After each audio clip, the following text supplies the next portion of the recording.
প্রচলিত কথাটা যদি আপনারা জেনে থাকেন সেজন্য এই কথাটা বলা, যে তখন বলেছিল সেই ইহুদি শর্ত দিয়েছিল যে যেন তাকে 30টা খেজুর গাছ, ওই একটা নির্দিষ্ট সময়ের মধ্যে 30টা খেজুর গাছ সে রোপণ করতে হবে, সে 30টা, এবং 600 দিনার তাকে দিতে হবে। 600 দিনার, তো সে জানে যে সালমান ফার্সি রাদিয়াল্লাহু আনহু 600 দিনারও দিতে পারবে না, আর 30টা খেজুর গাছ সে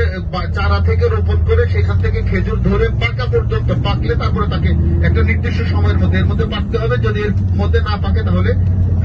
উনাকে আজাদ করবে না, এরকম একটা শর্ত দিয়েছে। তো পরবর্তীতে উনি নবী করিম সাল্লাল্লাহু আলাইহি ওয়াসাল্লামের কাছে গিয়ে বলার পর নবী করিম সাল্লাল্লাহু আলাইহি ওয়াসাল্লাম বললেন, আচ্ছা ঠিক আছে, আসো আমরা সবাই মিলে। উনি 600 দিরহাম প্রথমে রেডি করে ওই ইহুদির কাছে যাওয়ার পর ইহুদি অনেকগুলো খেজুরের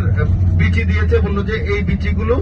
আপনি রোকে এখান থেকেই ইয়ে করতে হবে, আপনার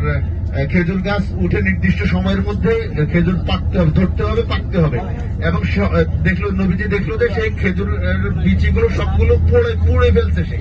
এমন ভাবে পুড়ে ফেলছে, মানে একেবারে আগুন দিয়ে পুড়ে ফেলছে। তার মানে এটা অসম্ভব বিষয়ে সে একটা চুক্তি করছে। পরবর্তীতে নবীজি বলল,